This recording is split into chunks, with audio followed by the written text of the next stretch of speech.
Welcome to 2026 and the box office dynasty. We're back for a new year and a new episode, and I'm your host, Josh. And I'm Jack. The other host. Which one of us is the primary host? Well, it depends on which week you tune in. We'll ask Ed. We'll ask Ed. It's a new year. Happy New Year, Jack. Happy New Year, bro. Obviously, 2026 is already kind of kicking us in the butt a bit, but we prevail anyway. Yeah. 2026 so far fucking sucks, but it's okay because we'll make it better. Honestly, every year is like that. We're always like, I feel like every year we're like, yeah, new year, new me, it's going to be great. And then like by the third day, like the Venezuelan president's kidnapped and like we're all like on fire. And Did you see those pictures of him though?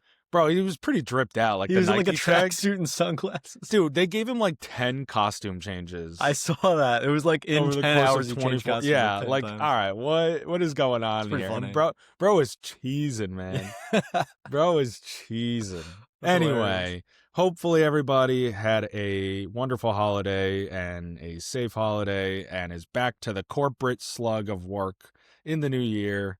Yeah. And we're ready to go to bring you some box office entertainment as you get back into your wintry depressions. And we have a great one today. We're going to go over some news nuggets, as always. Then we're going to pick a new Bible study film. Feels like it's been forever. I know. We really haven't done that. I mean, it's only because we skipped a week because we did our recap episode. Yeah, you're right. So it's not even like it's been that long, but it just feels it does feel like a long time. Then we're going to go over the box office numbers, the first box office numbers of the year.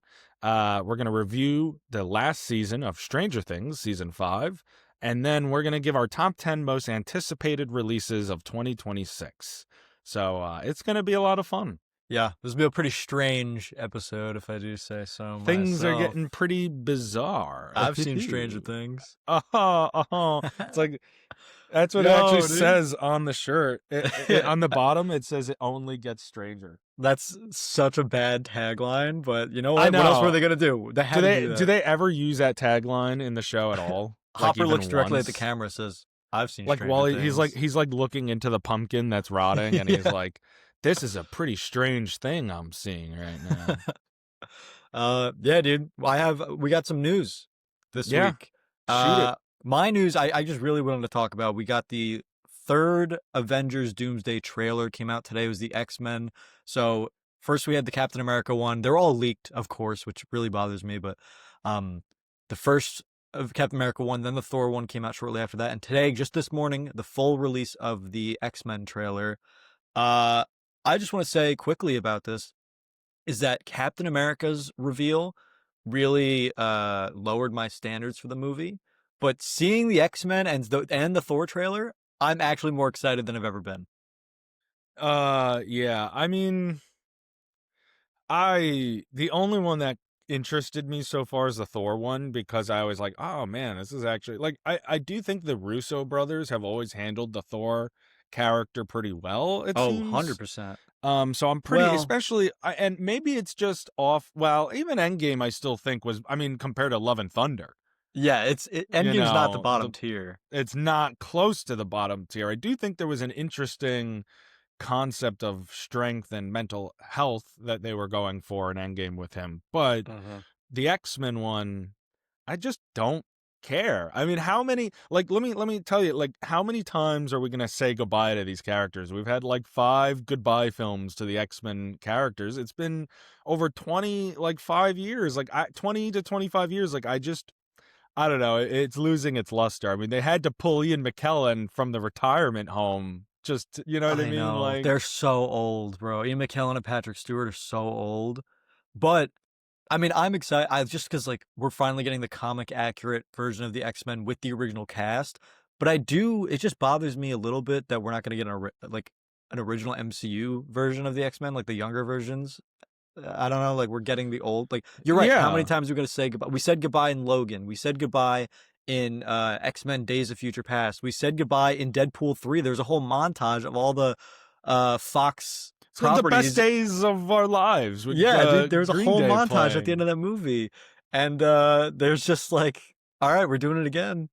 Yeah, so, I don't know. I mean, like, again, it's exciting and people have been fans of it a long time. I've never been huge into X-Men. I've seen the movies, most of them, but like, again, it just feels very much like we could get new versions and new takes of these characters, but instead it feels like they're treating Doomsday like a carnival ride where it's like, ooh, look, it's the X-Men characters, and look, we brought Steve Rogers back, and oh, like Robert Downey Jr. is playing, you know what I mean? Like, it doesn't feel like a Yeah. cohesive narrative still. Like, I know they're just laying out the marketing, but when you look at previous Avengers movies, the characters were building up to something that, like, from their previous individual films. Uh-huh. This feels like just a bunch of mishmash of characters being thrown together into a movie. Just all your So action figures fucking that's what it feels colliding, like. And dude. I'm not saying it won't be fun, but am I that excited about it? Not really, based off what we've seen so far. Like, they haven't really given me something that I'm like, wow, maybe they are cooking here. Okay, that's fair. I just really love the X-Men, so maybe that's a little biased, but I'm excited, and that's it. I'm really excited to see the Well, the Thor, X-Men. like I Like, said, the that's Thor it. trailer was the one where I was like, okay, like And he there looks like could be Infinity War Thor, which is his right. best version. But then my question to that is, are they only making him look like that now just to appease people who think that's the best version of Thor? Like, Maybe. does that make sense for him to be at that point in his story? Like, we'll see. Maybe Yeah. they'll find a way to that. I'm not going to nitpick all of that necessarily, but I'm just like, it does look cool. I'm not going to try and be so cynical. It's just, he wasn't looking like that before. Why is he all of a sudden looking like his Yeah, depressed era Thor again? Like, doesn't really make sense, but it's just, again, this whole movie is just like, look how cool this is, look how cool that I is, know. like, I don't know if it's actually going to be like rewarding, narratively.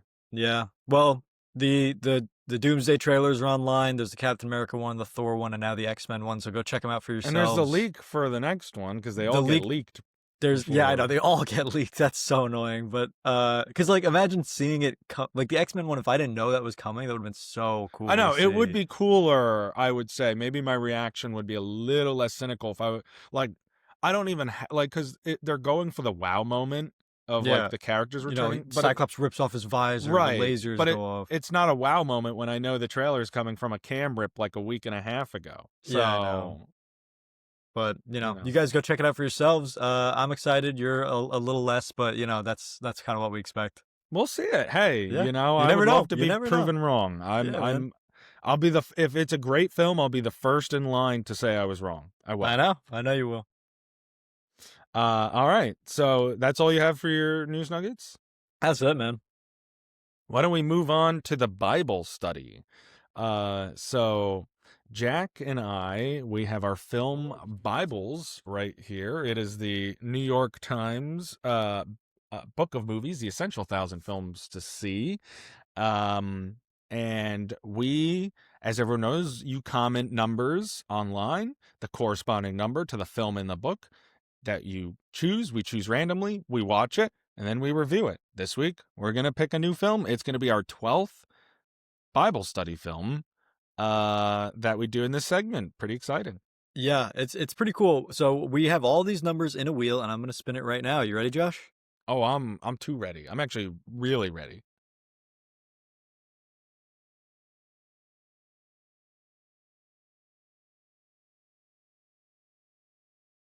Dude, And the dude, winner dude. is 147. Oh, we get a lot of those. I feel like we get a lot of 100s. I also think that See, it's funny. That was one off from one of our other ones. Holy shit. We have already done 148. we did 148.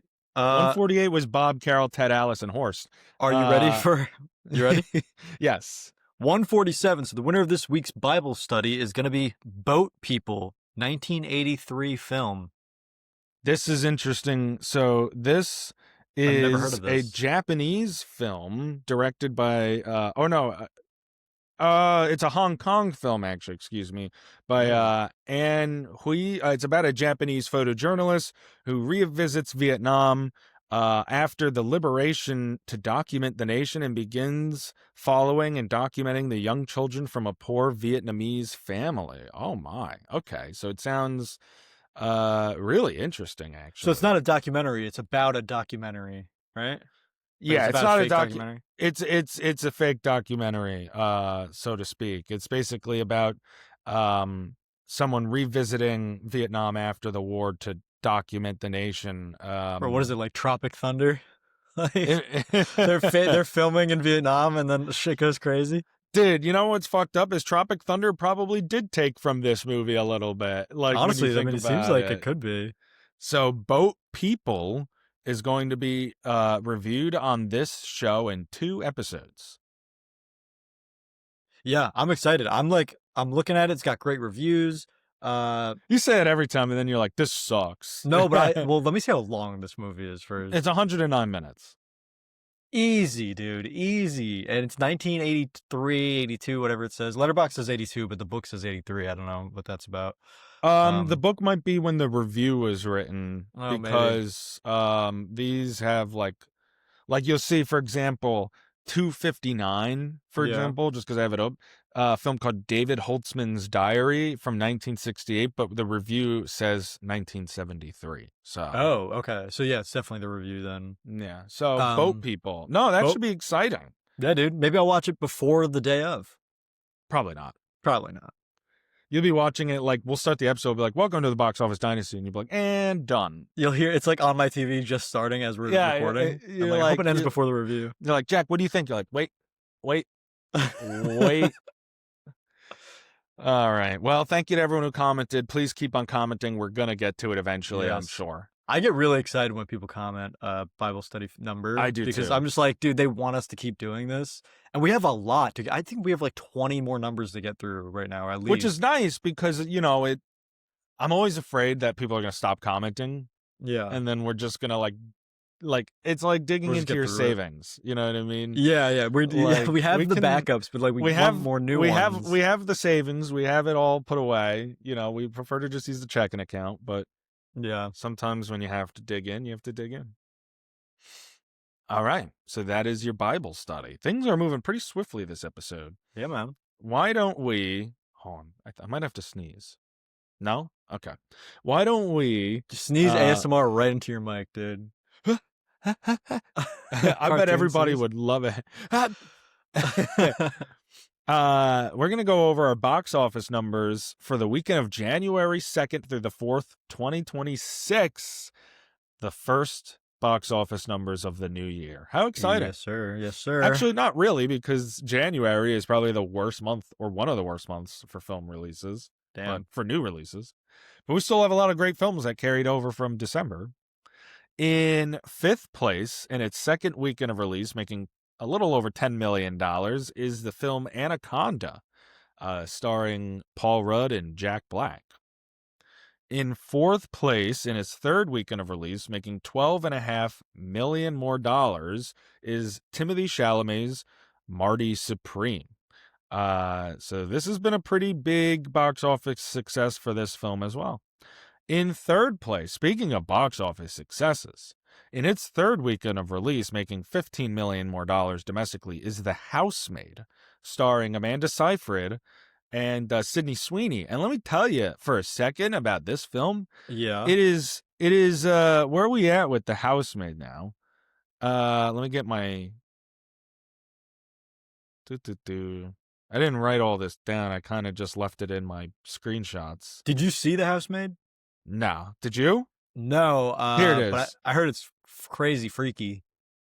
All right. I don't know. I'm seeing some different numbers actually. Here it says that it's at a worldwide gross of 92.5 million. On another page it says it's already over 133 million. I'm probably going to believe the 92.5, but it still was only a 35 million production budget, so it is a ginormous success financially. Which is interesting because we've kind of talked about this before with that Christie movie or whatever. Mm-hmm. With Sydney Sweeney yeah. is not pulling the numbers these days because just there's a lot of controversy around her right now.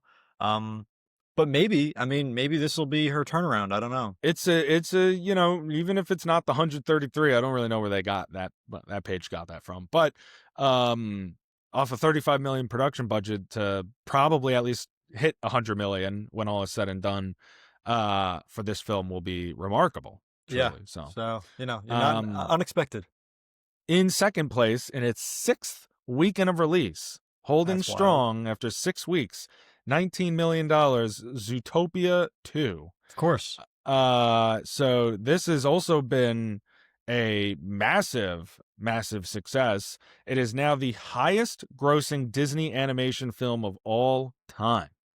So it beat Um, Inside Out too. well, that's technically Pixar. Oh, I don't know if that was counting as Disney though. No, like Disney animated film. Oh, I got you. I What don't was know the what the previous? high is.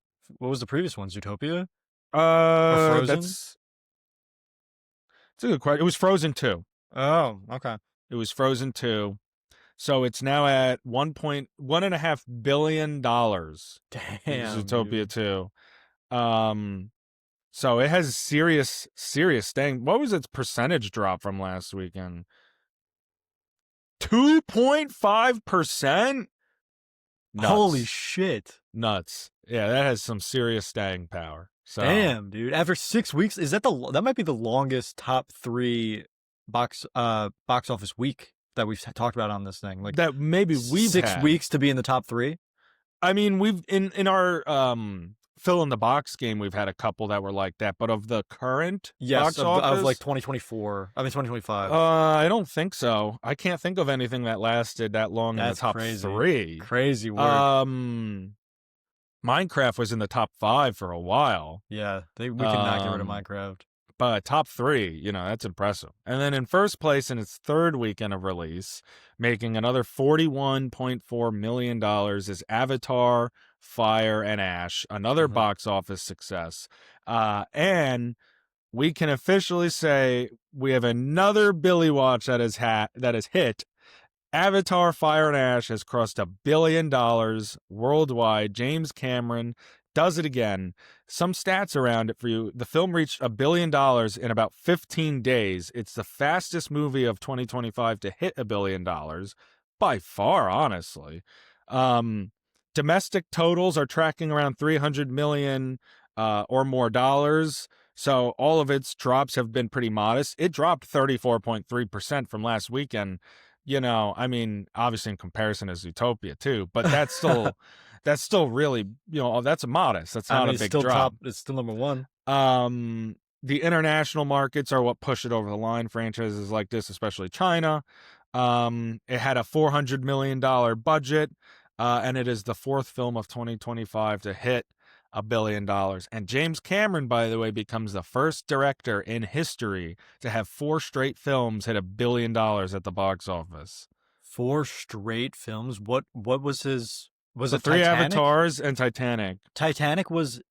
He hasn't done anything that wasn't Avatar since Titanic. No.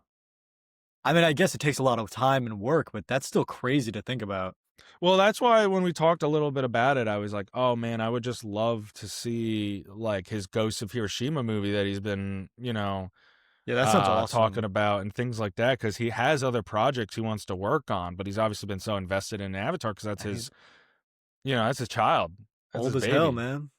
Yeah, and he's in his 80s. So, I mean, like, I'd love to see him come out with something else before. Like, that's what I'm saying. I love Avatar. I don't think it deserves the hate it gets, but, and I think all the money it makes is proof that people agree. Yeah. But, if that was it and he moved on to other stuff, I'd be okay with it. Yeah, me too. But I do So, enjoy Avatar a lot. so those are your box office numbers from the weekend of January 2nd through the 4th, 2026. Congratulations to Avatar, Fire and Ash and Jim Cameron for yet another success in the box office. Are we getting a little strange right now? Things are already strange here, Jack. Things are always strange here. I can't lie, bro. We're getting into it, right? Yeah, let's talk about the final season of Stranger Things, season 5. There's gonna be spoilers, so spoilers ahead for Stranger Things season 5. Here are our ratings and then reviews of Stranger Things season 5. I'll start. I give the season as a whole, season 5 of Stranger Things, a 7.5 conformity gates out of 10. I've been hearing all about that. We're gonna have to talk about that. um, I would probably give it like 5.85 fat one sucked out of 10. Dude, I love Derek, bro. Derek, I would say about 2 of those points alone are for Derek, man. He's the GOAT. He's actually the GOAT. Dude, so I really enjoyed Volume 1, which we did discuss a little bit on this pod. I thought Volume 1 was like peak Stranger Things. Like, especially episode 4, I thought that was amazing. But Volume 2 and the finale, yeah, that's why I'm at a 7.5 for the whole season. I thought Volume 1 was like a 10 out of 10, and then Volume 2 and the finale really brought me down. I didn't think it was a 10 out of 10. I thought Volume 1 was okay. I thought it was interesting. The whole season, including Volume 1, feels so disconnected from the rest of the show Yeah. to me. Like, it does not feel like Stranger Things. It does not feel really justified as an ending. There are, like, season 5 is filled with some isolated great moments and scenes all the way through. But as a whole, especially when you look back at where season 4 left off, even with the first volume, it was very weird to me that, you leave off season 4 with this big apocalyptic state, you know, and then it almost feels like they're backtracking it a bit. You're almost reversing where your characters are in the plot for whatever reason. I thought season 5 should have been full apocalyptic. Like, this shit is just hit the fan now, Yeah. and instead it opens up with them eating breakfast.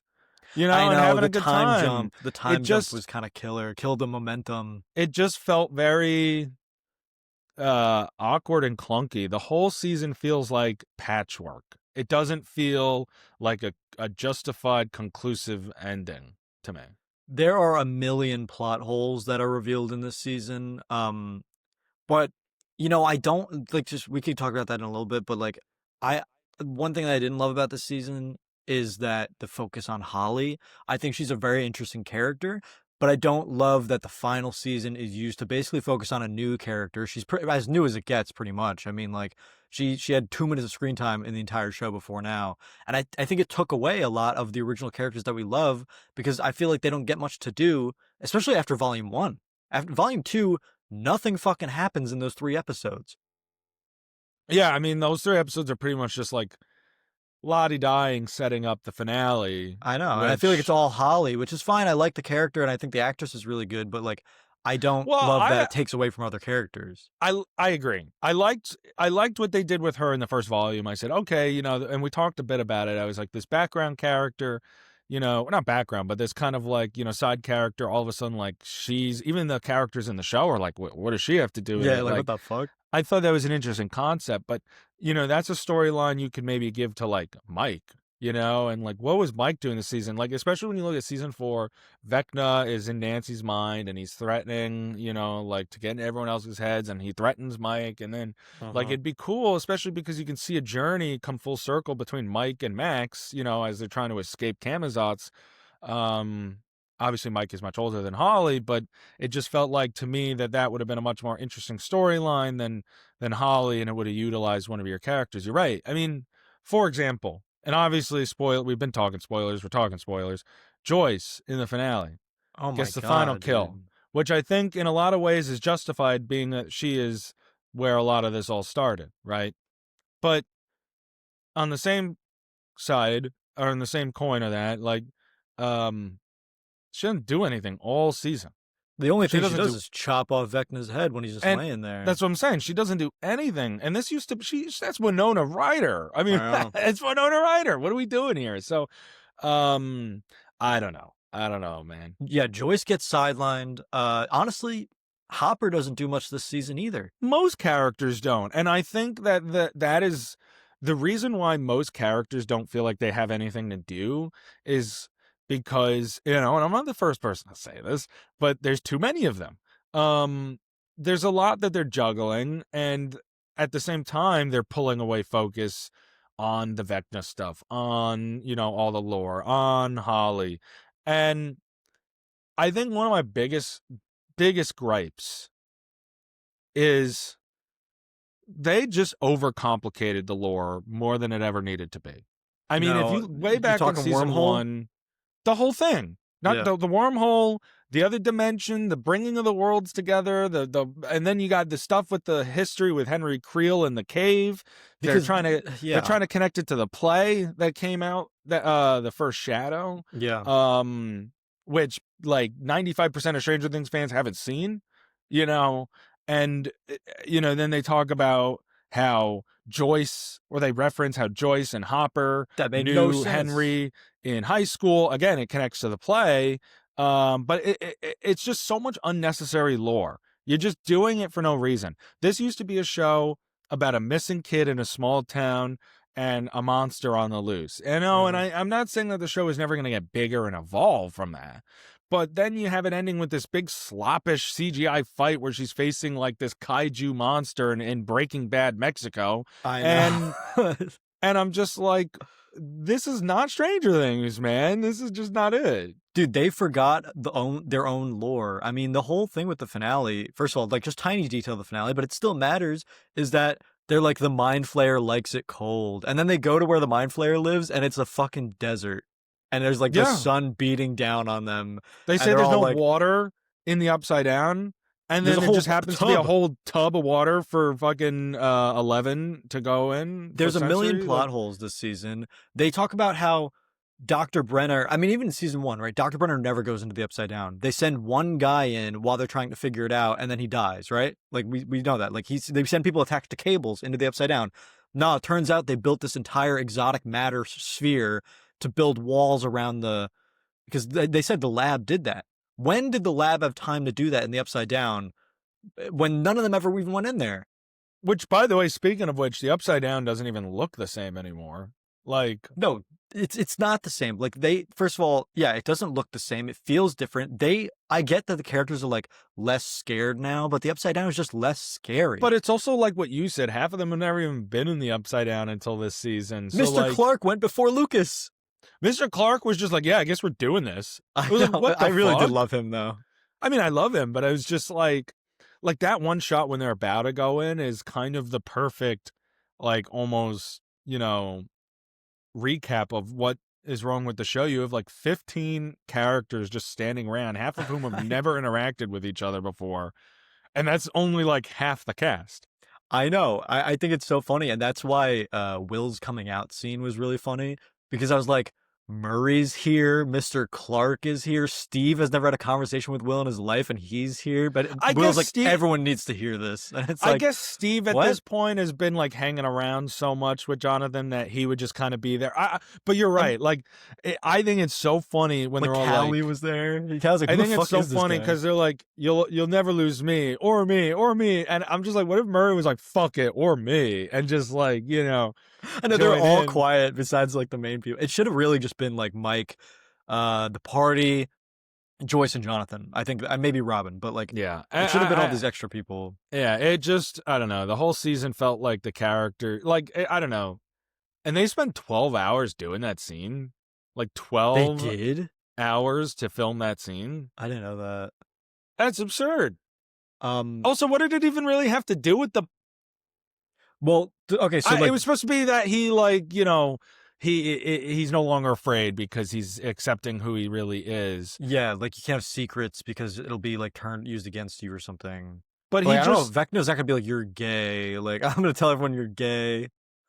But also, in the end of the first volume, he was using his powers when he was, saving everyone from the Demogorgon. So is that not a fully realized Will at that point? I mean, I don't know. And it just also because the way they set things up doesn't make sense when it gets paid off. Like, Vecna says, you're fucking gay, right? I'm gonna use that against you. You have secrets, and like the secrets make you weak or something like that. And Will says, everyone needs to know. Everyone who's like helping us needs to know, because I can't have secrets from my team, or whatever his thought process is. Mike walks in when he's about to tell Joyce, and Mike says, hey, Hopper's 15 minutes out. We should get ready. So Hopper's not even there. And Will goes, all right, everyone needs to hear this. Why not Hopper? Everyone needs to know except Hopper. He's like the team leader. So it doesn't make sense the way they set it up that everyone needs to know except Hopper. I didn't even realize Hopper's not in that scene. He's not even there.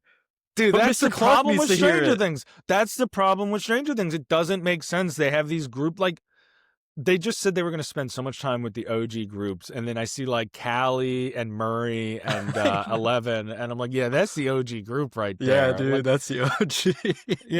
I'm just it's just so upsetting because when you look back at all the other seasons of the show, and even season 2, which got some flack, but now looks a lot better, um, Yes.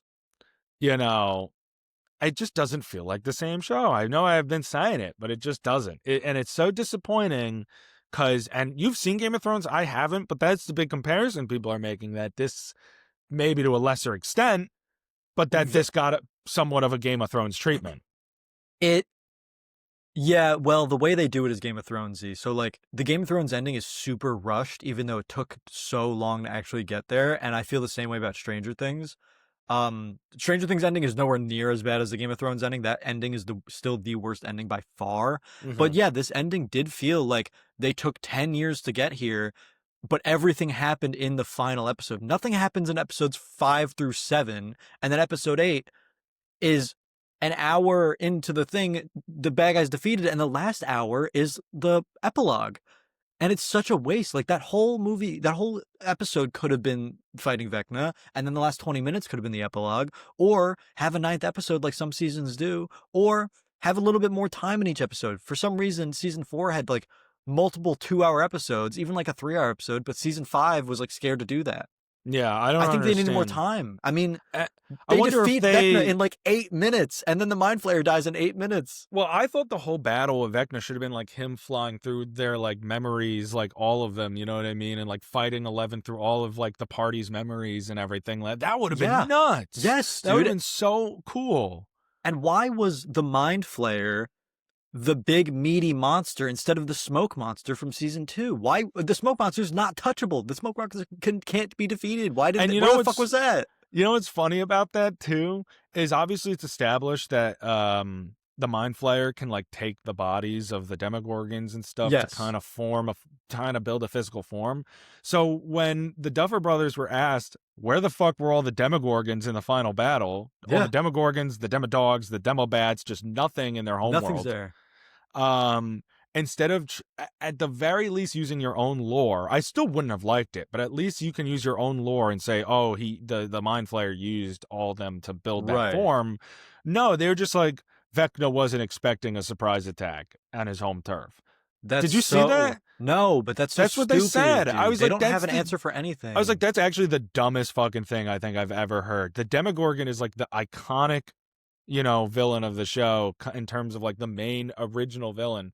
And you're not even going to use your own lore. You're just going to say, oh, Vecna wasn't expecting it. What do you mean? I know. They can go into their minds. It would have given every character that was there something else to do besides like Steve and Dustin just stabbing spears into the bottom of it. Like that was so dumb. It's like in And- season 4 when Hopper, and people have their opinions on the Russian But jail breakout. absolutely, you're but right. when he's fighting the Demogorgon with the sword, like it's giving him his own big battle to do. It's not Exactly, just like like, stabbing something. Like maybe Nancy and like first of all, how'd they scale those cliffs in like 2 seconds? I don't know. When Nancy went to the crevice and they were all on top. Yeah, But Nancy could have like been the sacrifice, whatever. I thought we got to talk about no one dying.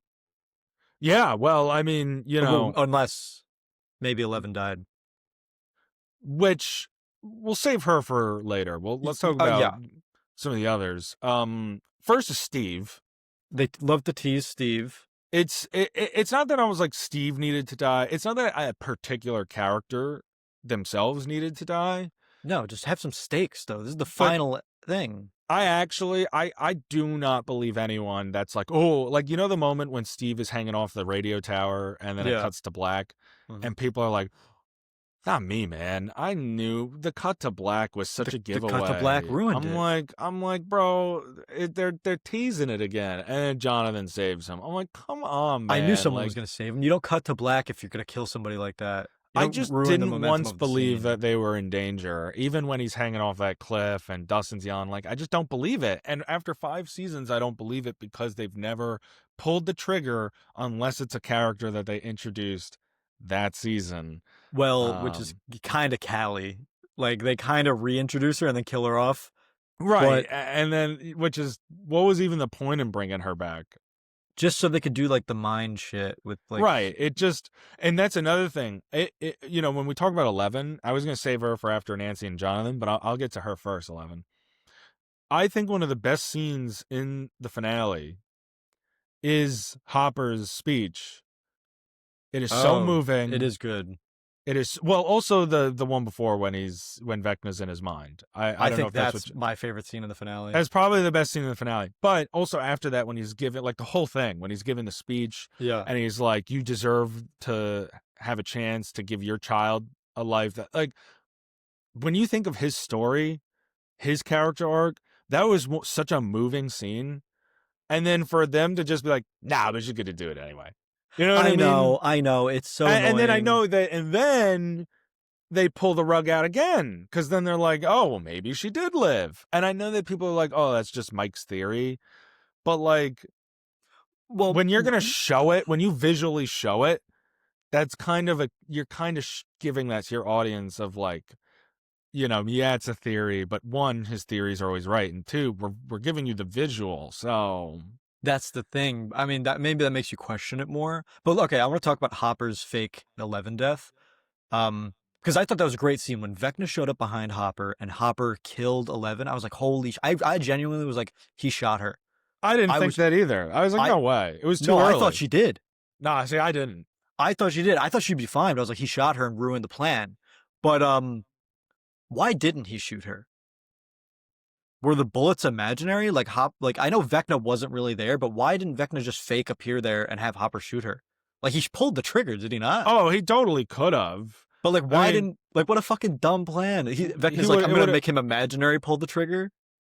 Right. No, Yeah. but yeah, because then No, he he breaks didn't the imagine. glass. No, no. Oh, yeah, yeah. He He broke breaks the the glass glass. with his gun. But like, that's what I'm saying. He pulled the trigger, didn't he? Where the fuck did those bullets go? I don't know. I mean, I guess maybe he imagined pulling the trigger, but I don't know. I never even really thought about that part. That's actually Like pretty Vecna could have unclear. totally gotten her killed if he actually just stood there and like But faked. then again, well, yeah, but that's in it. Like, also, I saw a meme of this, but it was true. Vecna like obliterates the fucking U.S. military when he comes out of the gate, Dude, he turns that guy's and head into a then bowling ball.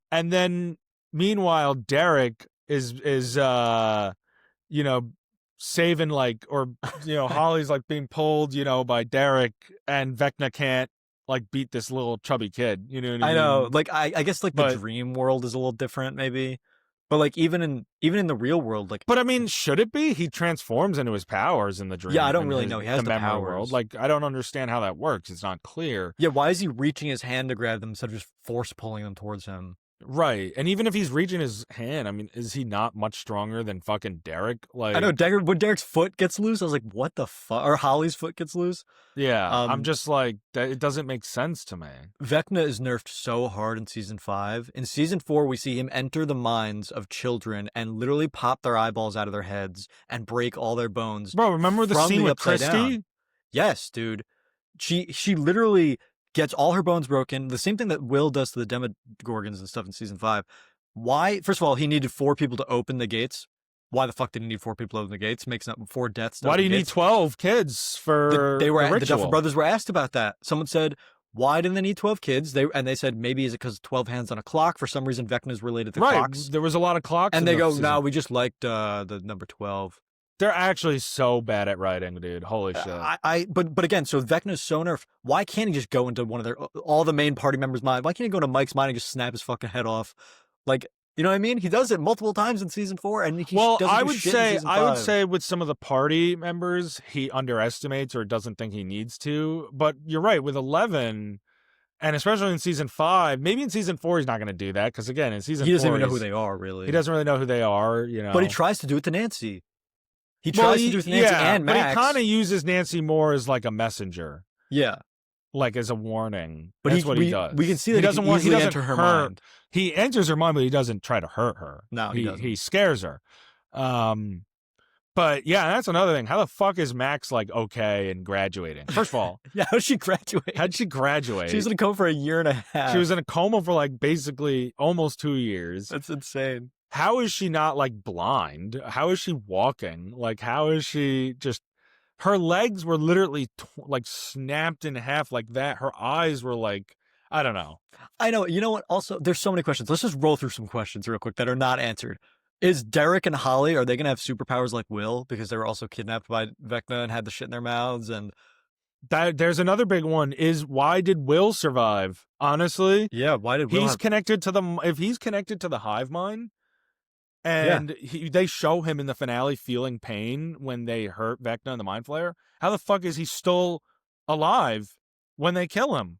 Oh, He's that's connected to the fucking hive mind. why was Will even taken in the first place and not 11 more kids? They just took Barbara to kill her in season 1. Yeah, and remember they said they were going to explain it in the last season, and they then don't didn't? explain it. They said they were going to explain when Will's being chased by the Demogorgon and the lock Yeah, telepathically unlocks. who opened the door in season 1? Like they're going to say it was Vecna, but like, Come okay. on, Vecna didn't even exist till season 4. You can't explain any of this stuff. How is Hopper a fucking police chief again? He thought When he was dead and in prison for 2 years. Now he's got an offer for Montauk. I know, which is a nice nod to the original version of the show, which I like. know, but it's just. But as a Long Islander, I like the representation. There's definitely others. I mean, what happened to Dr. Owens? What happened to Dr. K?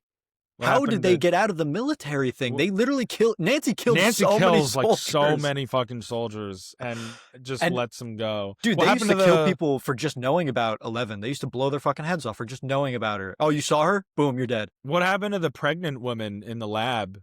I'm assuming they all got sucked into the void. Right, but they just said fuck them, I guess. Yeah, but like literally, remember Benny from season 1 who helps 11, the Yeah. guy who owns the diner? Yeah, they Boom, fucking immediately dead by the government because they're like, oh yeah, he knows about 11. But all these people who actively and you killed would soldiers think it'd be are more. fair I to mean, go. they and now they think 11 is the one doing all this. At that point, she was just like I know, a she's just missing a little girl. science experiment. You know, The Duffer Brothers were asked about that in the military, and again, they had a stupid fucking answer. They say, oh, yeah, well, you know, since the Upside Down is gone, there's not much military occupation left, so they kind of packed up and left. Okay, but there's so many consequences to the main character's actions, and we have an hour left of the show, and you're just not going to explain anything. yeah, And I want to talk about 11's death real quick, Yeah. because you mentioned it before, but like, yeah. it makes no sense because either she's alive and it was a fake out, because Mike does say she couldn't have used her powers while the anti-11 machines were working, right? And that's true though. She couldn't have used her powers, so it must have been a fake shit. But like, what is it? Like what? I don't understand. Like, is she alive or not? Like, I get that it's supposed to be Right. open Did ended. you see that the Duffer Brothers at the end were like, only Millie Bobby Brown knows her real fate, like 11's real fate? I'm like, But, like, bro, so she's alive then? She Like, has what to do be you- alive because she can't use her powers for that. So it must have been Callie using her powers, right?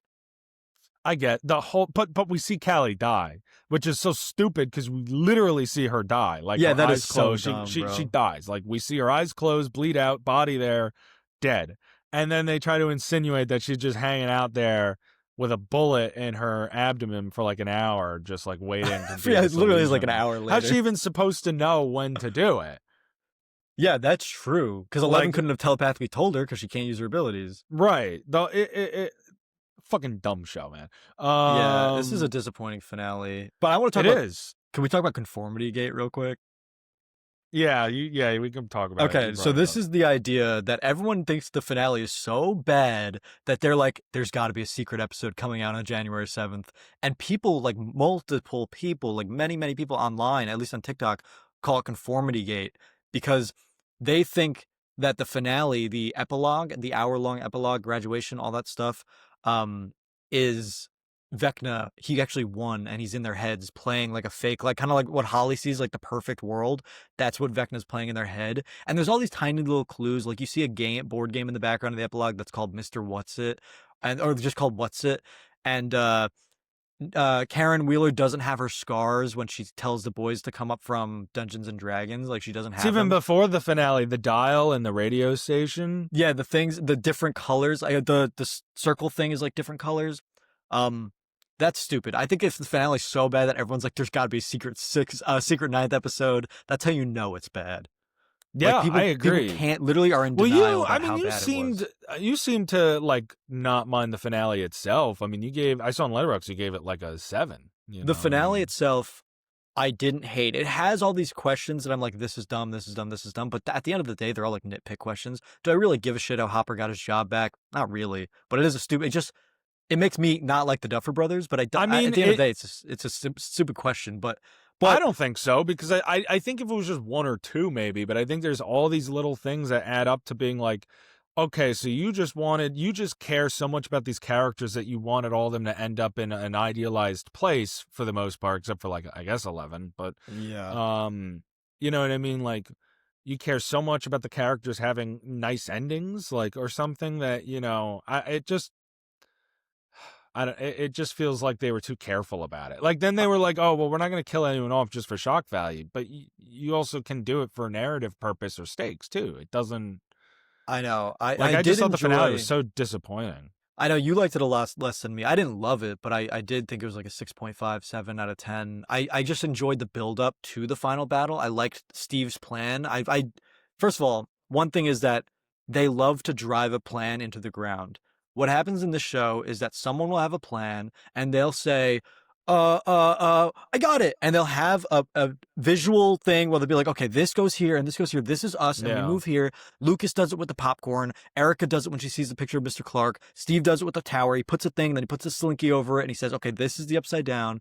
And they think the audience is actually brain dead because we can't think of things. We need to have the visual thing for every plan. Dustin's talking about the bomb. He comes over with a timer, and then he puts it down, and he goes, timer goes off. That's the bomb going off. We didn't need a fucking timer to show us that. Um, but I did like Steve's plan. I thought that whole build up on the clock tower, on the radio tower was really cool. Them seeing the Dimension X was really cool, the Abyss. But the only thing that I was disappointed by was the epilogue and the final battle. So I really only liked the first like half hour of the movie It of was the show. it was okay the first bit, but even then I was just like, why does it look like this? It looks so, Yeah. bright and one-dimensionally colored and yeah, I just felt like I don't know. It just even that first 30 minutes, like it was fine. You know what I mean? Like I I said, there were enjoyed them. isolated scenes, but I Yeah. don't know. I wouldn't say it was like I look back at like season one Stranger Things compared to even like I anything know, we've seen. man. Doesn't it feels like a completely different show? Like the scene where Joyce and Lonnie are arguing about sending Jonathan to college and Will missing and everything. It's like how the hell is this the same show as freaking kaiju battle at the end there? She's like Yeah. also why is there like a perfect little cave inside In the the mind mind. flayer, like in the mind flayer he is like a little like Oh, maybe for sand, like Vecna to go in there? I don't know. I don't know, that's a I nitpick, but well, can we talk what like the ending, you talk about Jonathan, they finally give him at least something to do this season, like this episode. I mean, like he has a nice ending, which I'm surprised by because I like Jonathan. I think Jonathan's a pretty underrated character in the show, and he gets sidelined a lot, especially in season 4. But what is that group at the end with the older kids? What is that for? They're like, we have to come back here every month and be friends. And it's like, you guys don't even like each other. Robin, you haven't talked to anyone besides Steve. yeah, Jonathan and Steve well, fucking hate no, each other. her and Nancy had some, have had scenes together, but Robin and Jonathan, I don't think have spoken fucking once.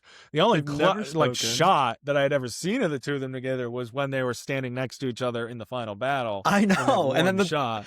and they're like, I we're gonna go to my uncle's cabin in Pittsburgh. And it's like, what the fuck are you talking about? I think that they should have killed off Nancy and Jonathan in the scene where they were.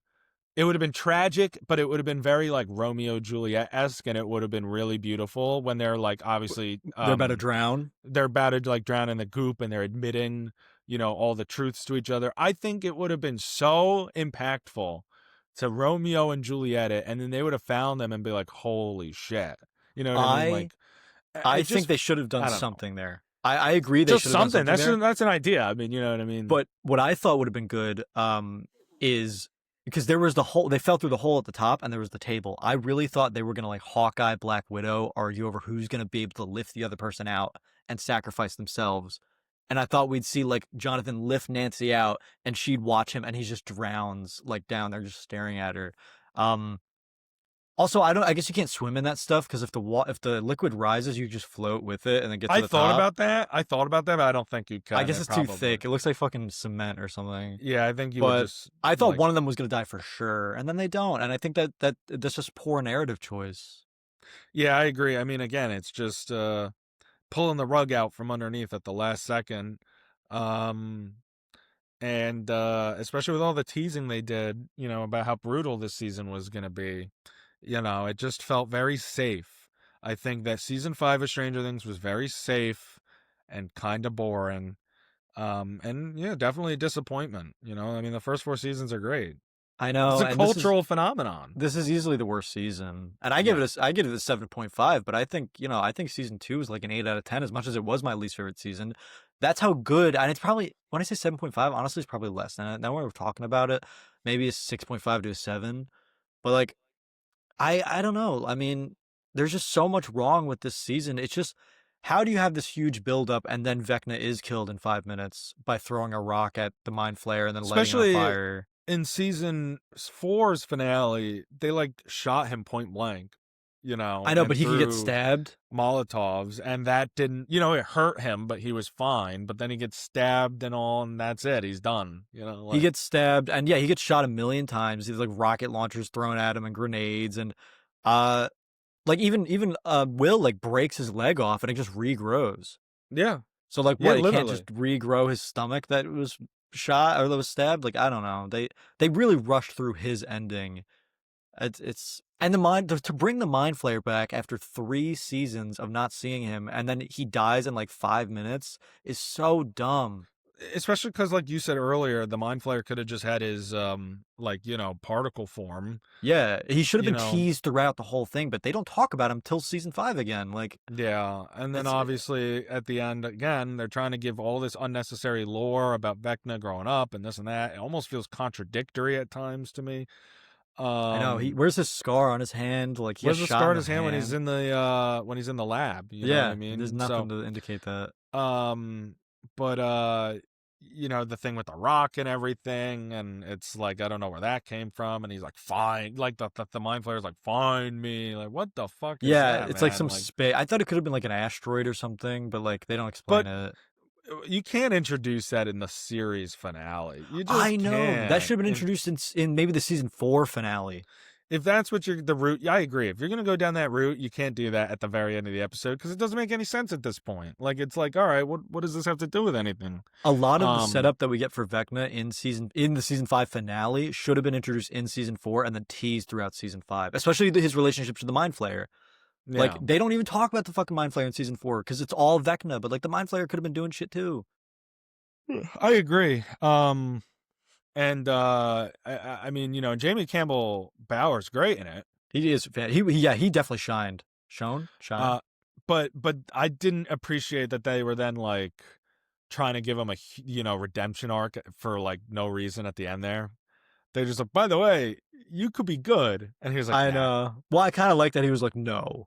He's like, we Well, are I one. like that he said no. I would have been really pissed off if all of a sudden Vecna just starts fighting against the Yeah, Mind he's like, Flayer with help them. me, the Mind Flayer. It's like, okay. I would not have liked that, but I also don't I don't understand. think they should have even floated that as an idea. I don't understand how, how it's like all, and we could wrap this up because we're just, but like, We're you just know how it's, rambling. yeah, we're just rambling, but you know how it's all like one hive mind. If you hurt one, it hurts all of them, right? That's what I was saying about Will. Yeah. But, like, why does Vecna, I mean, why does the Mind Flayer even want Vecna around? You know? Like, the Mind Flayer, that's just another person that if they get hurt, the Mind Flayer gets hurt. Like, they kill the Mind Flayer by killing Vecna. Also, But, like, what does Vecna do that the Mind Flayer can't do? why would the Mind Flayer want the worlds collided in the first place? What would the Mind Flayer even get out of Yeah, that? we don't even know the purpose of the Mind Flayer. Like, Like, what's his goal? what is the Mind Flayer's objective here? Just to be a monster, or is And the like the Mind Flayer Mind Flayer not he can conscious? clearly, Like, he totally is conscious. He can communicate. In season 2, Will is literally like, he likes it cold. Like, he wants me to be a spy. And it's all, they like to tease that it's Vecna that was doing that the whole time, but it was the Mind Flayer. I mean, at we the can't just time, take, it was the Mind Flayer, man. yeah, like, we know it's a conscious being with, I mean, in season 3, when it's like a physical thing, like, it literally has plans and it does certain things and it takes over Billy's body and all these things. And it's like, I don't know, just to be like, yeah, it's evil now. It's just evil to be evil. Like, I don't know, that's Yeah. stupid. And now it has these soldiers and Vecna, again, what can Vecna do that the Mind Flayer can't? Invade people's minds? He fucking does it to Billy, he does it to Will, like, he can totally do it. It's very stupid. It is. I think that this season was a lot of missed potential, and like I said, they should have just gone full force apocalyptic in season 5. Absolutely. They Hell should have hell is gone broken loose. right from the start. But Everybody knows about it. right from Everybody the start. knows it's not a secret. Like, even at the end, they're still hiding it. I don't understand that, man. I just don't. Why I did the mean, government do the pregnant ladies in the Upside Down? yeah. Just so We they could don't be know why destroyed. That's why. November 6th anyway. Dude, it makes like why does the Upside Down even look like Hawkins? Because it's a wormhole.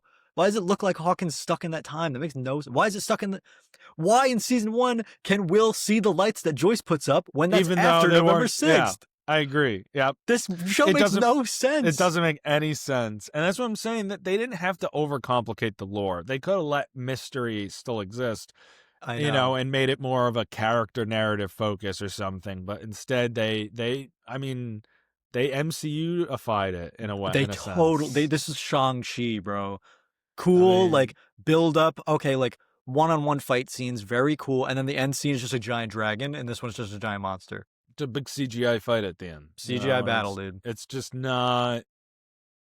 I don't know. It's not fulfilling as a fan. No, I know, and you've been a fan a lot longer than I have. I didn't even Yeah. start watching till season 4 came out. I started watching right before season 4, but you've been watching since day 1, or at least season 1, right? Mm-hmm. Yeah. That's got to be real. I'm disappointed, so I can't imagine how you feel. I'm very disappointed. I mean, I love this show, and it definitely drops a bit now in my top shows ever ranking. Like, I don't know, like exactly Yeah, where, but like in my top tier of shows, it's still up there. I mean, it doesn't take away. because it's Like, very rewatchable. I'm sure Game of Thrones is still high on your list despite the ending. So, Yeah. it's the same thing, because season 1 is still one of the best seasons I've watched, in my opinion. But yeah, it definitely is disappointing. It is not a great finale. It's pretty bad, pretty mediocre. I know. Just doesn't feel fulfilling. That's I keep coming back to that. It's not fulfilling. And we could talk about how it is hard to make a finale work. Like, we get that. We understand that because there's such high expectations, but it's not impossible. I mean, look at Breaking Bad. I haven't seen Better Breaking Call Saul, but Bad. I heard it's peak ending. I mean, What Avatar: The about Last Airbender, what about The amazing endings. Is I I heard mean, that's that what I one never seen that that, but get I heard that is that's that is awesome. such a point of contention, but that is such an iconic ending. Like Or even like you haven't seen Succession, I think is a fantastic ending. So you're right, it's hard to end iconic shows sometimes. Like, yes, where is the landing point here? yeah.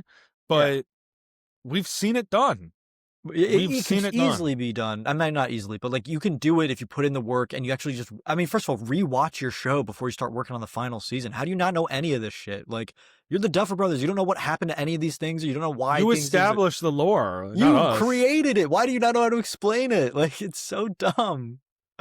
But anyway, Yeah. I mean, that's literally what the Game of Thrones people did. They rushed through season 8 because they had a They chance to wanted to work do on a the Star Star Wars movie. Wars, And yeah. then And Disney then was like, that show fucking sucks. You're not working for us. And then they didn't get a Star Wars movie. they didn't realize that the ending of their show was their audition. Yeah, That really, was like the ending matters. And I feel like this one was kind of just a lazy, let's wrap it up in well, one episode ending. one of the things that I learned this a long time ago, back in, college, film school, whatnot. But it's true. Like, I've thought about it. The first shot and the last shot of a movie or show or whatever is two of the most important ones, because it's your first impression and last impression. So not just shot, but also like the scene, but like literally the shot, the first scene, the last scene, how you open up and how you leave it off. That's, I think, what generally speaking people remember the most, their first and last impressions. So, when you leave off on a sour note like that, it does leave kind of a bad impression overall. I mean, nobody talks about how good Game of Thrones was, and all they do is talk about the shitty ending. And I I feel mean, like Stranger Things might have that that that's effect. that's the thing now, is before the ending it was just Game of Thrones, Breaking Bad, some, Mad Men, Sopranos, best shows of all time. Now it's in the conversation, but there seems to always be an asterisk next to Game of Thrones when people Yeah. talk about it. They go, well, Breaking Bad, Sopranos, Mad Men, Game of Thrones, but And I think so Stranger Things might have that yeah, it's gonna be like, following it. oh, Stranger Things, but the Yeah, ending. it's Stranger Things is so good, but just maybe you could just skip through season 5 or don't watch the ending or something like that. Or Just watch just season sit through it. 4 and let it be there. Yeah, Oh, the world is over now. that's how it's gonna be, really, which is a shame because it is a great show. Yeah. So anyway, I mean, that's Stranger Things. Yeah, Now they'll have spin-offs coming out. We know Tales of 85. I'm probably not going to watch it. and they were doing another spinoff based on the fucking rock from the cave that Henry found. Yeah. So again, I Wait, they don't they care. are Yeah, but it says not in Hawkins, different decade. TV show on Um, Netflix? I guess, yeah, it's a TV show. They just Weird. said spinoff. Weird. Okay. That doesn't seem too enjoyable. I don't care about that kid. I don't think it's even gonna be Henry. I think it would be like just about the rock and some. I don't know. I don't know. Okay. I don't Whatever. really care. Whatever. At this, I yeah, I'm I'm done I'm after kind of this checked out show. of Stranger Things Me now. That too. that was the conclusion, and I still love it. Still love Stranger Things. But I'm over it. Yeah, I feel you. Things have gotten too strange.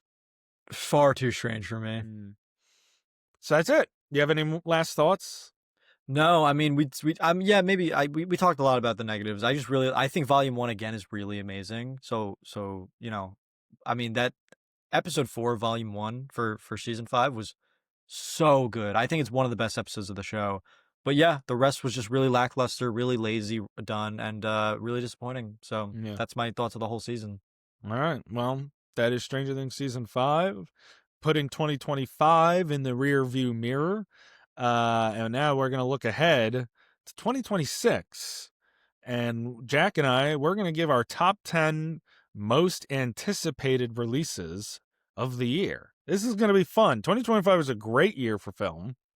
Yeah, And it looks like we're in store for another fantastic year with some incredible projects. I am very excited. me too. It's gonna be so good. Who should go first? We can flip, or I went first for Stranger Things. If you want to go first for this, No, let's flip. Let's you flip. you call it because I called it last. I called Tails last time, and everything was Tails. All right, Willie. Tails was pretty popular, but watch me. I'm gonna call Tails. That's my official pick. It's gonna be heads. It's gonna be heads. It's heads. Oh, All right. it's just That's not fun. I your kind of day, want you to man. go first anyway. All right, so here are my top 10 movies coming out in 2026, just ranked by excitement, and I have a couple honorable mentions. My first honorable mention is going to be the new Pixar movie coming out in 2026, Hoppers. I think the animation looks stupid. It's got the same like bean head animation or whatever like Elio did, but it looks like fun. Honorable mention number 2 is The Bride. Jesse Buckley, Christian Bale, Frankenstein's Bride looks pretty cool. And my next honorable mention, I guess in the 11th place spot, is Supergirl. We got a trailer for it recently. Looks pretty awesome. Number 10 is the Super Mario Galaxy movie. The first one was so much fun. I loved it. I'm really excited for this one. These are not like insanely like good. Like I mean, I'm not like I'm a critic when I'm watching this movie. I'm just a fan of Mario, and I'm just a little kid having fun when I'm watching this movie. Um, I think it's super entertaining, and I have a lot of faith in this one. Number 9, Steven Spielberg, Disclosure Day. We just got a trailer for that recently. Josh O'Connor has proven he's a fantastic actor. Emily Blunt, of course, has always been great. And I'm very excited for that. And it's aliens. I mean, so many alien movies, dude, and I love all of them. Number 8, coming from DC Studios. I don't know if this is going to be messed up because of the whole Warner Brothers thing, but Clayface hopefully still happens in 2026. I I'm speculating, like I don't know. I'm in between on how I'm gonna like it. I think if it's good, it deserves number 8. So I put it there just because I'm very excited about it. If it's good, and I have faith. Number 7 is The Adventures of Cliff Booth. So Wait, that's that coming out in I looked 2026? it up and it's slated for 2026, but I don't know if it's actually gonna come out in 2026. Okay. Let me double check. But that is the spinoff of Cliff Booth. That is the spinoff of yeah. When I looked up movies coming out in 2026, it doesn't have a date, but it did say Cliff Booth. So I don't know. But I put that at number 7. That's the spinoff of Once Upon a Time in Hollywood. That is my favorite Tarantino film, and that's my favorite character from it. So I'm very excited. It's not going to be directed by Tarantino. It's going to be directed by David Fincher, which is also a fantastic director. So I'm very excited. It's written by Tarantino. Number 6 is Dune Messiah, something that I know you're very excited about. The third Dune movie. Yeah. I didn't like the first one. And I know that's kind of a hot take because I know it's not as popular as the second one, but I didn't like it. The second one was amazing. So if the third one's anything like the second one, I'm going to be very excited. Number 5 is Hail Mary. I'm a huge Ryan Gosling guy. I feel like It's everybody Project is. Hail Mary. Oh, I wrote Hail Mary, but I meant Project Hail Mary. I'm a huge Ryan Gosling guy. Everybody, I mean, you should be if you're not. He looks great in this movie.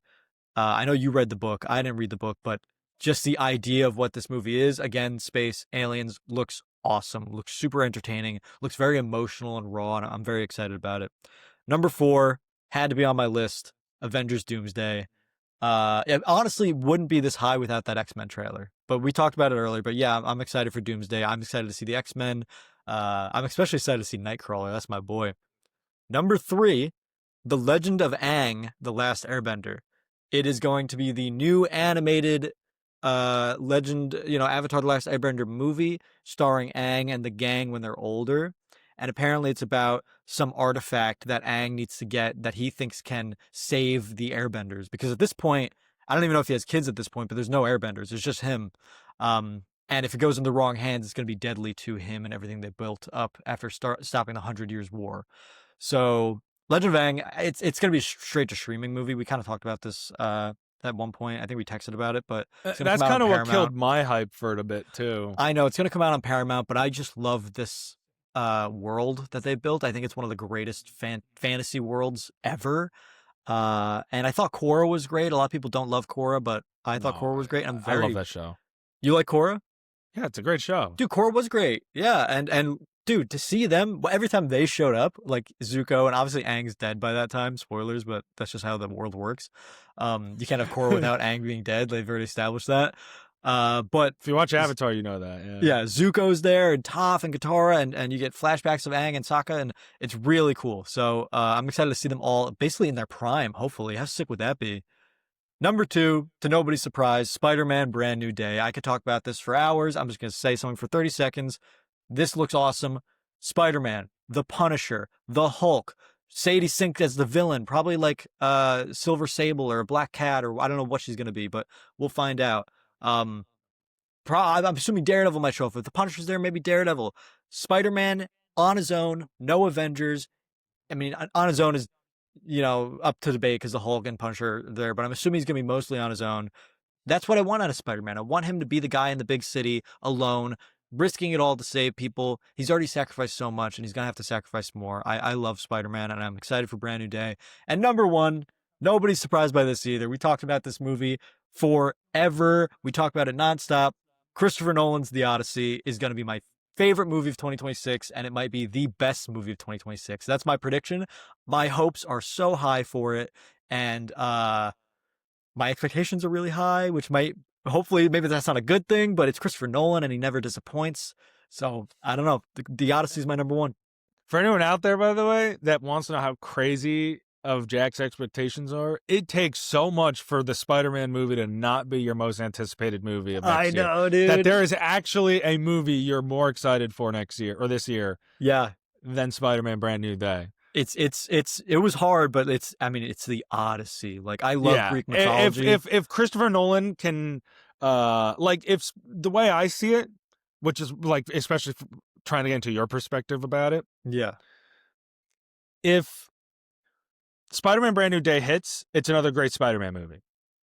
If The Odyssey hits, it's one of the great adaptations of a myth, one of the greatest, stories ever told. It might be one of the best movies of all time. So Spider-Man could easily be one of the best comic book movies of all time, superhero movies, but this could be one of the greatest movies of all time. I'd be hard pressed to see a world where Brand New Day is actually a better movie than The Odyssey. I mean, we'll see.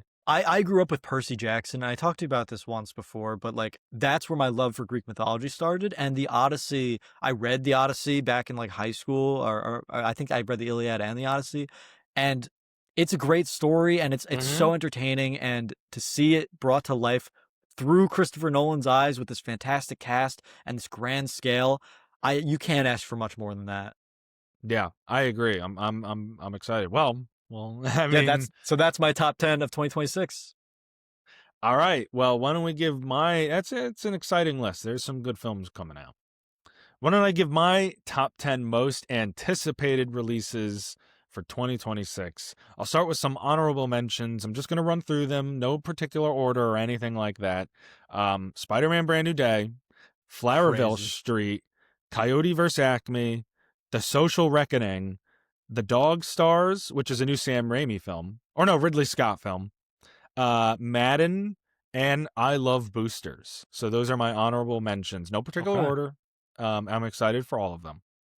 In 10th place, I have the film Digger, Digger, starring Tom Cruise, directed by Alejandro Inarritu.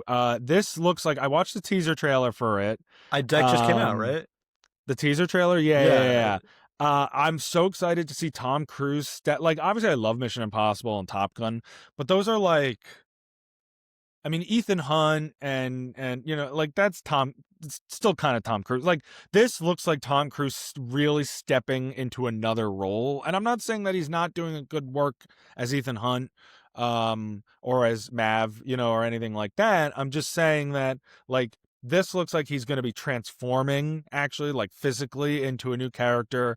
Obviously, we haven't seen much yet, but Iñárritu is a fantastic director. Birdman, The Revenant. So I'm excited to see them collaborate together. I think it'll be a lot of fun. In ninth place, I have a film called Mother Mary, directed by David Lowery. It stars Anne Hathaway and Hunter Schafer.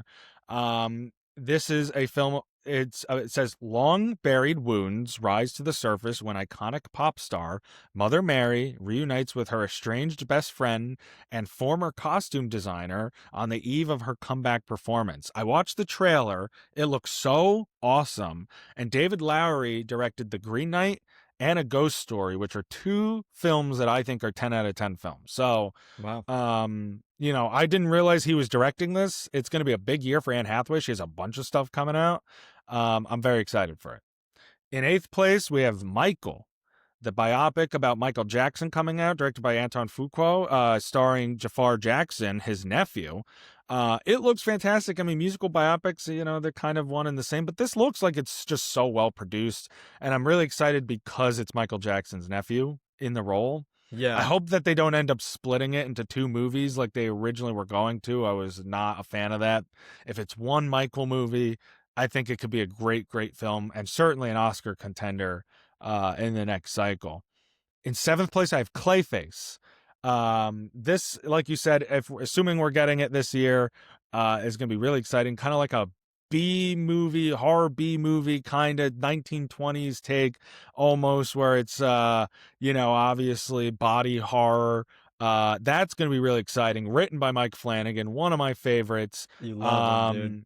I think that can be such a cool entry to the DCU. Absolutely phenomenal. In sixth place, I have The Bride. This shot up my list a bit after seeing Frankenstein and Hamnet. Now, obviously, Frankenstein has nothing to do with The Bride. It's just they're both Frankenstein projects, but that has my excitement for this realm of characters because it was a great adaptation. Mhm. And Hamnet, seeing Jessie Buckley in what was my favorite performance of the year, and then I rewatched the Bride trailer last night and she looks really good in this too, alongside Christian Bale. Like, this can be such a fun movie. Like, I think this could be a really cool take. Top five in fifth place, I think it's the same spot you had it, is Project Hail Mary. Yeah. Um, I'm so excited for this. Obviously, Ryan Gosling is fantastic. I read the book. My friend put me on to it last year. It's a great story. The trailer is giving away a little more than I wish it would. I know. Based on the way the book lays out plot points and the buildup of it, that the trailer is kind of just like throwing out the window. But overall, Project Hail Mary is a very awesome story. Christopher Miller and Phil Lord are the ones doing it, which, they're behind Spider-Verse, right? So Yeah. I trust that duo. Yeah, man, I am so excited for this movie. I think you're gonna love it. I think a lot of people are gonna love it. In fourth place, I have Werewolf, coming out in December, the new Robert Eggers film, starring, I know Willem Dafoe, Lily Rose Depp, Aaron Taylor Johnson, so kind of the same crowd as Nosferatu, Good but it's cast. set in 13th century England, focusing on the local villagers who are stalked by a mysterious creature.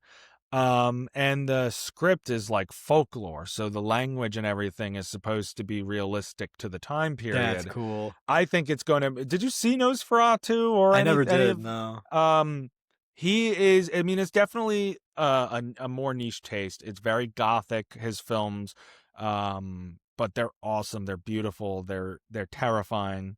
I think that's going to be such a big film next year. This year. Oh my God. In third place is Disclosure Day, Steven Spielberg's new film. You know, the trailer I thought looked interesting. It wasn't like, wow, but that's okay. You know, it's a first trailer. It Uh-huh. definitely captured my interest, and it's Steven fucking Spielberg, and he's coming Yeah, out like, with a come new on. movie. I'm gonna always be super excited for that. In second place, Dune Part 3. This is tough, you know, between this and first, obviously, but Dune Part 3, I love the Dune series. The first two films, I mean, the first one is great, the second one is legendary. And no, I know where the story's going in this one. And I think that, you know, if Timothée Chalamet and Denis Villeneuve can pull this off, and I think they can, man, it is going to be a blockbuster. And I mean, I do think, will it be more popular than Doomsday, assuming they keep the same release date? No.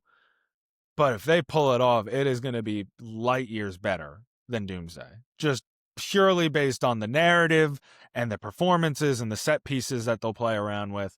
I think it's going to be a masterpiece. And then number one, the glaze continues. Yes, it is the Odyssey.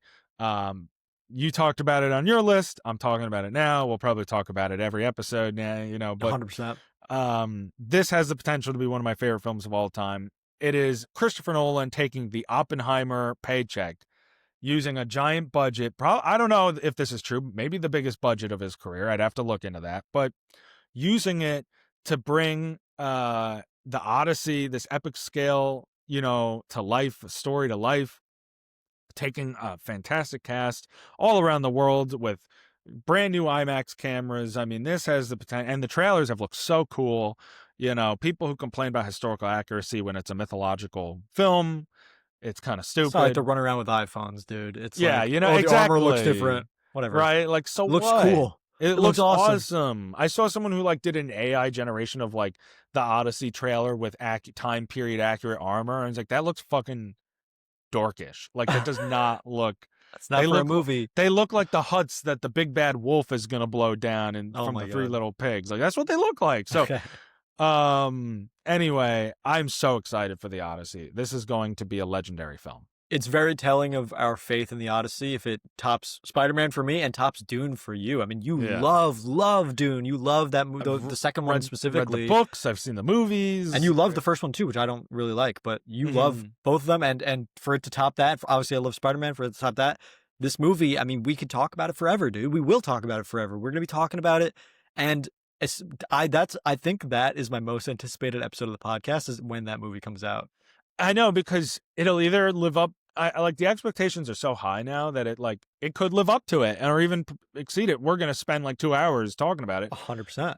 or it could also somehow really disappoint, Which and is that'll also makes it. also make a great episode because we'll be like we'll have hyped it up for months and months, only for it to be like, Yeah. yeah, That makes about a good that. episode, but it's gonna be so So sad. it would be awkward, is what it would be. But Yeah, no, I don't think it'll be bad. I have all the faith in Chris Nolan, me too, all of man. it.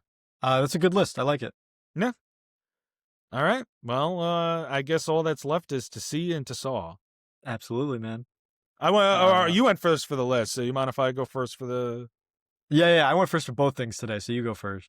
All right. Something I saw recently, the first and to this moment only film that I've seen this year is Cinema Paradiso. This is an iconic. I'm sure you've at least heard of it at some point. It's on Yeah.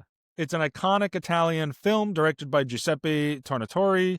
It's about a filmmaker who is recalling his childhood and how he fell in love with movies and the relationship that he formed at his local cinema with the projectionist Alfredo. Um, and I watched the director's cut. It is so beautiful. It is a fantastic movie. It is a reminder of the power of the movie going experience. Sitting in a cinema surrounded by other people, watching a movie and having a good time or having a bad time. crying, but just feeling something. Yeah. And experiencing it together. And it's prudent, especially with everything going on right now with Warner Brothers and Netflix. And I know Netflix was saying, like, oh, they might just do 17-day release windows. And, I mean, movies used to be out in theaters for months and people can come back over weekend after weekend. Look, we did the box office numbers, right? And Avatar and Zootopia, 3 weeks, 6 weeks in the box office. People still going and seeing them. So you just don't get that communal experience at home. And Cinema Paradiso reminds us of that. I think that is imperative, really, to remember how important that communal viewing experience is. I mean, I'm sure you can attest to this. Some of my fondest memories are going to see movies in the theaters with my friends and then standing in the parking lot and talking about it afterwards, Yeah. like We always you stand in don't. the lobby. Yeah, right. Like you don't get that when you're watching it at home, scrolling on your fucking phone half the No, time. you really don't. But it's also a film about accepting like your past and forging your own path. And it really is just an incredible film with one of the all-time endings. I can't say enough good things about it. I highly recommend it to everyone out there to watch Cinema Paradiso. And then something that I want to see soon, I've been meaning to get to it, and now hopefully I'll have time soon, is season 2 of Fallout. Started coming out. It came out last month. I haven't really had as much time for TV shows lately. But I loved the first season. I've never really played the games, but the universe is so interesting, so fun, so cool. Ella Purnell and Walton Goggins are fantastic in the first season, so I'm very excited for season 2. Luckily, I haven't seen really any spoilers, even though it's been out for like a month, so I think everyone's been distracted with Derry and Stranger Things, so Yeah. that's fine by me, but I'm very excited for Fallout season 2. I'm halfway through season 1. What do you But think of it? so far it's pretty good. It's not like it hasn't like hooked me enough to be like I can't wait to watch the next episode. I haven't watched one in like 2 weeks. Um, but I started watching it like a month ago. Um, Something I want to see, I'll start with that first, is after making this list, I was like, damn, man, I want to watch a Ryan Gosling movie. That guy's the GOAT. And I thought I should see Blade Runner. I've never seen Oh, Blade Runner, and obviously I've never seen Blade Runner 2049, which Ryan Gosling is in. And I love Harrison Ford, and I heard these movies, especially 2049, is fantastic. And the first one's really good too. So that's something I want to see. That's like a classic movie that I've never that's seen. also directed by Denis Villeneuve. Yeah, exactly. And I've seen so many stills and shots from the second movie.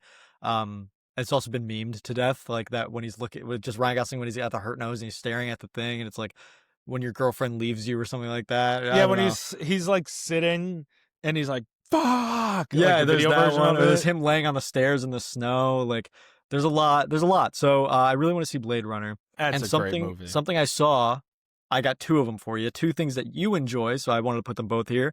I saw Marty Supreme this week, and I saw The Naked Gun yesterday.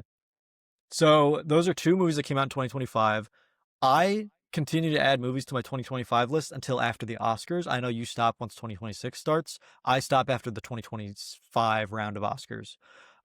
Just so I can add the Oscar nominees into my list of 2025 movies. No, that's fair. I've just straight up seen pretty much most of them at this Yeah, point. Like, exactly. So you don't need to. But what's the I next biggest one I need to see? If I had legs, I'd kick you, I guess. Like, I yeah. don't know. But I loved Marty Supreme. I thought it was fantastic. Timothy Chalamet. After watching that, I know people are split. Oh, Timmy or Leo for the Oscar. I think it's Timmy, man. I think Timmy deserves it. I think Leo deserves it too. He was great, but I like Timmy's performance more. I like that character more. I think, even though he's such an asshole, but it was a fantastic movie, and The Naked Gun was funny. That was when he started like dapping up the bank robber in the first 5 minutes. I was like, yo, this shit's hilarious. I the didn't love scene, it. the scene with the chili dog is so funny though. Every single time I see it, it cracks me up. Dude, my favorite scene in the whole movie is with the snowman. Oh, Remember the that's so snowman? good. The And he whole tries to murder. montage. Yeah. That is so funny. They're like That on their like getaway vacation and they build this snowman. It comes to life, and then the snowman tries to have a fucking threesome with yeah, and then them. he tries to murder them when he Yeah, doesn't. I thought the movie was so dumb, but in a charming, fun way. I mean, I didn't love it. I gave it 3 stars just because some parts I was like, all right, this is stupid, but like some parts I was like, this is so stupid. Like laughing version versus like this is dumb. So I gave it three stars, 3.5, whatever I give it. But it was super entertaining. So like, if you haven't seen The Naked Gun, it's an And entertaining it's a short very easy, movie. like 80-something minute movie, It's 90 yes, something it's a minute very easy movie. You know, watch. And then Marty Supreme, it's longer, but it didn't feel long, and I loved it. So those are two things I saw. Marty Supreme is now my fourth favorite movie of the year of 2025. wow, It cracked the top wow. 5. It was in my So top 10 for sure. I mean, I love the movie, but I mean, I really love the performance, you know. yes, yes, it was Um, so stressful but so well done, and I yeah, loved it. and it's tough with that movie because there were just so many. Like I think of the ones I have above it, and I'm just like, Marty Supreme should be higher, but I'm like, I just I love all know. these movies so much, you It's know. right So behind Frankenstein, Train Dreams, and Sinners. But like, I really was debating putting it above Frankenstein, but I didn't. But Marty Supreme, yeah, great movie, great performances. I'm Definitely glad go you check it out. finally saw those movies. I Yeah, love both of those movies. So I know. So that's the episode, man. yes, it A is. nice early morning episode. It's actually bright out, as you can see, because I have no shades on my Early windows morning today. for us. I mean, you know, someone, and by someone I mean Ed's probably listening to this at like 10 o'clock or 11 o'clock Probably. at night. You know, just like whatever. But But yo, thank you for everyone who's listening. Make sure to keep commenting Bible study numbers. Just comment a random number on any of our socials. You can follow us at Box Office Dynasty on everything. Instagram, YouTube, Spotify, TikTok. We're on it all. Apple Music. So make sure to check us out, and we appreciate you guys watching. yeah, share with your fellow friends, film lovers, all that fun stuff. And it's exciting times. You know, soon we'll get some Oscar nominations, and it's a good time to be a movie lover. So stick with us. It's a very strange time to be a TV lover, though. Too strange.